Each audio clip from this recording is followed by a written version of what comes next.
5 মাসে তারা আওয়ামী লীগের রাষ্ট্রপতি পরিবর্তন করতে পারে নাই। রাষ্ট্রপতি পদত্যাগ করবে না, হয়তো সরকারি রাষ্ট্রপতিকে সরিয়ে দেওয়ার পরিকল্পনা করছে। চিন্তা করে দেখুন, এই বিএনপি সরকার যারা বলে 2/3 আসন পেয়ে তারা সরকার গঠন করেছে, যেই সরকার আওয়ামী লীগের রাষ্ট্রপতি পরিবর্তন করার সক্ষমতা রাখে না, সে দেশ পরিবর্তন করবে কিভাবে? আমরা মনে করি ফ্যাসিস্টের দোষর চুপ্পু পদত্যাগ করলে হবে না, পদত্যাগের পরে তাকে গ্রেফতার করতে হবে। কারণ গণহত্যায় তার সমর্থন রয়েছে, দুর্নীতিতে তার স্পষ্ট প্রমাণ রয়েছে যে দুর্নীতিবাদ।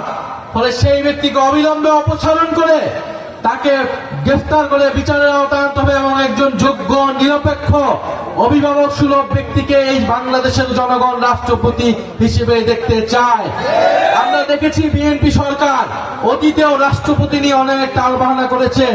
কোন জনপ্রিয় ব্যক্তিকে, নিজের দলের ব্যক্তিকেও তারা রাষ্ট্রপতি হতে দেয় না। তারা এতটাই ভয় পায়, সবকিছু কুক্ষিগত করতে চায়, সবকিছু নিয়ন্ত্রণ করতে চায়।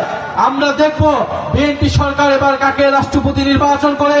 কোন অযোগ্য লোককে রাষ্ট্রপতি যদি নির্বাচন করে, জনগণের এই সরকারের উপর তো কোনো আস্থা নেই, আরো সম্পূর্ণ রকম ভাবে সকল আস্থা চলে যাবে।